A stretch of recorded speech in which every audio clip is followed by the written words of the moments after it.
China Pak Afghan ത്രികക്ഷി കരാർ. ചൈനയും പാകിസ്ഥാനും അഫ്ഗാനിസ്ഥാനും കൈകോർക്കുകയാണ്. ഇവർ മൂന്ന് പേരും കൈകോർത്താൽ ഇന്ത്യക്ക് അത് അപകടകരമാകുമോ? ചൈനയുടെ ആഗോള അടിസ്ഥാന സൗകര്യ വികസന സംരംഭമാണ് ബെൽറ്റ് ആൻഡ് റോഡ് ഇനിഷ്യേറ്റീവ്. ഇതിന്റെ പ്രധാന പദ്ധതികളിൽ ഒന്നായ ഈ ഇടനാഴി അഫ്ഗാനിലേക്ക് നീട്ടാൻ മൂന്ന് രാജ്യങ്ങളുടെയും നേതാക്കൾ ഒരു കരാറിൽ എത്തിയിരിക്കുകയാണ്. പാക് വിദേശകാര്യമന്ത്രി ഇഷാഖ് ദർ, ചൈനീസ് വിദേശകാര്യമന്ത്രി വാങ് യി, അഫ്ഗാനിസ്ഥാൻ ആക്ടിംഗ് വിദേശകാര്യമന്ത്രി അമീർ ഖാൻ മുത്താഖി. ഇവർ മൂന്നുപേരും മെയ് 21 ബെയ്ജിംഗിൽ വെച്ച് നടന്ന ഒരു അനൗപചാരിക കൂടിക്കാഴ്ചയ്ക്ക് ശേഷമാണ് ഇക്കാര്യത്തിൽ ധാരണയുണ്ടായത്. പ്രാദേശിക ബന്ധങ്ങൾ കൂടുതൽ ശക്തമാക്കാനാണ് ചൈന പാക് അഫ്ഗാൻ ത്രികക്ഷി കരാർ ലക്ഷ്യമിടുന്നത് എങ്കിൽ പോലും ചൈനയുടെ സൈനിക നീക്കങ്ങൾ തള്ളിക്കളയാനാകില്ല. സ്വപ്ന പദ്ധതികളിലൊന്നായ സിപെക്കിന്റെ വിപുലീകരണ പ്രവർത്തനങ്ങൾക്ക് പാകിസ്ഥാനും ചൈനയും ശ്രമം തുടങ്ങിയിട്ട് നാളുകളേറെയായി. പാകിസ്ഥാനിലെ ഗ്വാദർ തുറമുഖത്തെ ചൈനയിലെ സിൻജിയാങ്ങുമായി ബന്ധിപ്പിക്കാൻ ലക്ഷ്യമിട്ട് തുടക്കം കുറിച്ച ഈ പദ്ധതി അഫ്ഗാനിസ്ഥാനിലേക്ക് നീട്ടാനാണ് ഇവർ മൂന്നാളും ചേർന്നപ്പോൾ കരാറിൽ ഒപ്പിട്ടിരിക്കുന്നത്. ഇതിന് ചൈന മുൻപും താൽപര്യപ്പെട്ടിരുന്നു. ഒപ്പം സാമ്പത്തിക ഇടനാഴിയുമായി ബന്ധപ്പെട്ട പദ്ധതികളിൽ ചേരാൻ മറ്റു രാജ്യങ്ങളെ ഇവർ രണ്ടാളും ചേർന്ന് ചൈനയും പാകിസ്ഥാനും ചേർന്ന് ക്ഷണിക്കുകയും ചെയ്തിരുന്നു. എന്നാൽ പാക് അധിനിവേശ കാശ്മീരിലൂടെ കടന്നുപോകുന്ന ചൈന പാകിസ്ഥാൻ സാമ്പത്തിക ഇടനാഴിയെ ഇന്ത്യ വിമർശിക്കുകയും ഒരൽപ്പം സംശയദൃഷ്ടിയോടെയും തന്നെയാണ് നോക്കുന്നത്. സമീപകാലത്ത് ഇന്ത്യ പാക് ബന്ധം വഷളായ സാഹചര്യത്തിലാണ് ഇപ്പോൾ അഫ്ഗാനിസ്ഥാനും പദ്ധതിയുടെ ഭാഗമാകുന്നത് എന്നത് വളരെ ശക്തമായ ജാഗ്രതയോടെ തന്നെയാണ് ഇന്ത്യ നോക്കുന്നത്. എന്താണ് ചൈന പാകിസ്ഥാൻ സാമ്പത്തിക ഇടനാഴി? എങ്ങനെയാണ് ഈ പദ്ധതി അഫ്ഗാനിസ്ഥാന് ഗുണകരമാകുക എന്നത് നമുക്ക് പരിശോധിക്കാം. പദ്ധതി വിപുലീകരിക്കുന്നതിലൂടെ പാകിസ്ഥാനിലെ അടിസ്ഥാന സൗകര്യങ്ങളെ അഫ്ഗാനിസ്ഥാനിലെ റോഡുകൾ, റെയിൽവേ, ധാതു സമ്പന്നമായ പ്രവിശ്യകൾ എന്നിവയുമായി കണക്ഷൻ ഉണ്ടാക്കും. Karachi, Peshawar, ML1 railway line Afghan ചരക്കിടനാഴികളുമായി ബന്ധിപ്പിക്കൽ, തോർഖാം, സ്പിൻ ബോൾഡ ക്രോസിംഗ് പോയിന്റുകൾ വഴി ഹൈവേകൾ നിർമ്മിക്കൽ, ഇറാനെ മധ്യേഷ്യ അഫ്ഗാൻ പ്രദേശം വഴി ബന്ധിപ്പിക്കുന്ന ഊർജ്ജ പൈപ്പ് ലൈനുകൾ. ഇതൊക്കെയാണ് വിപുലീകരണത്തിന് തീരുമാനിച്ചിട്ടുള്ള പദ്ധതികൾ. ഇതുവഴി അഫ്ഗാനിസ്ഥാന്റെ വിശാലമായ ലിഥിയം റെയർ മെറ്റൽസിനെ, പ്രകൃതി വിഭവങ്ങളെ ഇവയൊക്കെ ചൈനയ്ക്ക് ഉപയോഗിക്കാൻ സാധിക്കും. അതും ചൈനയുടെ ലക്ഷ്യമായി കണക്ക് കൂട്ടപ്പെടുന്നു. എന്നാൽ അടിസ്ഥാന സൗകര്യ വികസനങ്ങളുടെ മറവിൽ സൈനിക പ്രവർത്തനമാണ് ചൈനയുടെ പ്രധാന ലക്ഷ്യമെന്ന ആരോപണവും തള്ളിക്കളയാനാകില്ല. പാകിസ്ഥാനിൽ നിർമ്മാണത്തിലിരിക്കുന്ന ചൈനീസ് അടിസ്ഥാന വികസന പദ്ധതിയാണ് ചൈന പാകിസ്ഥാൻ സാമ്പത്തിക ഇടനാഴി അഥവാ സിപെക്.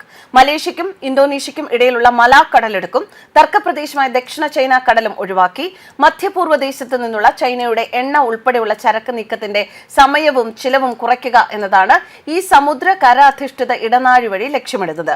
പരമ്പരാഗത കപ്പൽപാതയ്ക്ക് ഏതെങ്കിലും തരത്തിലുള്ള ഭീഷണി നേരിട്ടാൽ ചൈനയുടെ ഊർജ്ജ ആശ്രയത്വ സമ്പദ് വ്യവസ്ഥയെ ഇത് ബാധിക്കും. അറേബ്യൻ കടലിലെ ഗ്വാദറിൽ ഒരു ആഴക്കടൽ തുറമുഖം വികസിപ്പിക്കുകയും ഈ തുറമുഖത്ത് നിന്ന് പടിഞ്ഞാറൻ ചൈനയിലെ സിൻജിയാങ് മേഖലയിലേക്ക് റോഡ്, റെയിൽ ശൃംഖല സ്ഥാപിക്കുകയുമാണ് പദ്ധതി. ഇത് യൂറോപ്പ്, ആഫ്രിക്ക, ഗൾഫ് രാജ്യങ്ങൾ എന്നിവരുമായുള്ള ചൈനയുടെ വ്യാപാരം വർദ്ധിപ്പിക്കും എന്നതാണ് ചൈനയുടെ പ്രതീക്ഷ. മറുവശത്ത് പാകിസ്ഥാന്റെ കാര്യത്തിൽ വൈദ്യുതി ക്ഷാമം പരിഹരിക്കുക, അടിസ്ഥാന സൗകര്യങ്ങൾ വികസിപ്പിക്കുക, ഗതാഗത ശൃംഖലകൾ നവീകരിക്കുക, സമ്പദ് വ്യവസ്ഥയെ കാർഷികാധിഷ്ഠിത ഘടനയിൽ നിന്ന് വ്യാവസായിക അധിഷ്ഠിതമാക്കി മാറ്റുക, ഇതൊക്കെയാണ് പദ്ധതി കൊണ്ട് ലക്ഷ്യം വെക്കുന്നത്. എന്നാൽ പാകിസ്ഥാൻ ഇതിനോടകം തന്നെ ബുദ്ധിമുട്ടിലാണ്. അങ്ങനെയുള്ള പാകിസ്ഥാന്റെ സമ്പദ് വ്യവസ്ഥയെ ഈ പദ്ധതി കൊണ്ടുവന്നാൽ വീണ്ടും ദുർബലമാകും എന്ന നിരീക്ഷണവുമുണ്ട്. പദ്ധതി ആരംഭിച്ച് 5 വർഷത്തിനുള്ളിൽ ചൈനയിൽ നിന്നുള്ള പാകിസ്ഥാന്റെ കടം അവരുടെ മൊത്തം കടത്തിന്റെ 1/4 ഇതിനൊപ്പം കോവിഡ് മഹാമാരിയും അതിന്റെ സാമ്പത്തിക ആഘാതങ്ങളും പദ്ധതികളുടെ പുരോഗതിയെ ബാധിച്ചു. കടം തിരിച്ചടവിൽ ഇളവുകൾ നൽകാൻ ചൈന പലപ്പോഴും തയ്യാറായില്ല. പദ്ധതി മൂലം പാകിസ്ഥാനിൽ തൊഴിലവസരങ്ങൾ സൃഷ്ടിക്കപ്പെട്ടു എങ്കിലും മറ്റെല്ലാ ലക്ഷ്യങ്ങളും പ്രതീക്ഷിച്ച രീതിയിൽ ഫലം കണ്ടില്ല. രാജ്യത്തിന്റെ വ്യാവസായിക മേഖലയെ ശക്തിപ്പെടുത്തുമെന്നും കയറ്റുമതി വർദ്ധിപ്പിക്കുമെന്നും വാഗ്ദാനങ്ങൾ മാത്രമാണ് ഉണ്ടായിരുന്നത്. ഈ വാഗ്ദാനങ്ങൾ യാഥാർത്ഥ്യമായതുമില്ല. എന്നാൽ പദ്ധതി വഴി ഊർജ്ജ അടിസ്ഥാന സൗകര്യങ്ങൾ വികസിപ്പിച്ചു എങ്കിലും പവർ ഗ്രിഡ് നവീകരണവും രാജ്യത്തുടനീളം തുടർച്ചയായ വൈദ്യുതി ക്ഷാമത്തിന് കാരണമായി. 2021 താലിബാൻ പിടിച്ചെടുത്തതിനു ശേഷം പാശ്ചാത്യ ഉപരോധങ്ങൾ ഉണ്ടായി.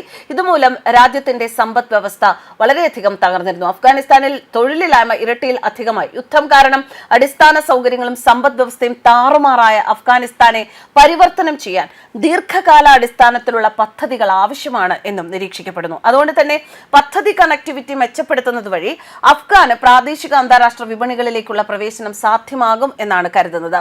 ലിഥിയം, റെയർ എർത്ത് മൂലകങ്ങൾ, മറ്റ് നിർണായക ധാതുക്കൾ, ഇതിന്റെ വലിയ തോതിലുള്ള നിക്ഷേപം അഫ്ഗാനിലുണ്ട് എന്നാണ് വിശ്വസിക്കപ്പെടുന്നത്. ഇതിൽ പലതും ഇനിയും ഉപയോഗപ്പെടുത്തിയിട്ടില്ല. മാത്രമല്ല, ലോകത്തിലെ ഏറ്റവും വലിയ ഉപയോഗിക്കപ്പെടാത്ത ചെമ്പ് നിക്ഷേപങ്ങളിൽ ചിലതും ഇവിടെയുണ്ട്. നേരത്തെ 2008 ഒരു ചെമ്പ് ഖനി വികസിപ്പിക്കുന്നതിന് ചൈന മെറ്റലർജിക്കൽ ഗ്രൂപ്പ് 30 വർഷത്തെ പാട്ടക്കരാർ നേടിയിരുന്നു. എന്നാൽ സുരക്ഷാ പ്രശ്നങ്ങൾ കാരണം പദ്ധതി സ്തംഭിച്ചു. കഴിഞ്ഞ വർഷം താലിബാൻ സർക്കാരും ചൈനയും ഈ പദ്ധതി വീണ്ടും നടത്തുന്നതിനുള്ള ചർച്ചകൾ പുതുക്കി. ഇതൊക്കെയാണെങ്കിലും മാറ്റം എത്ര വേഗത്തിൽ കൊണ്ടുവരാൻ സാധിക്കുമെന്ന കാര്യത്തിൽ ഉറപ്പുകൾ ഇപ്പോഴുമില്ല. പദ്ധതികൾ ഇപ്പോഴും അനിശ്ചിതത്വത്തിലാണ്. പാകിസ്ഥാനിൽ തന്നെ പദ്ധതി ഇഴയുന്ന സാഹചര്യത്തിൽ അഫ്ഗാനിലേക്കുള്ള വ്യാപനവും നീളാൻ സാധ്യതയുണ്ട്.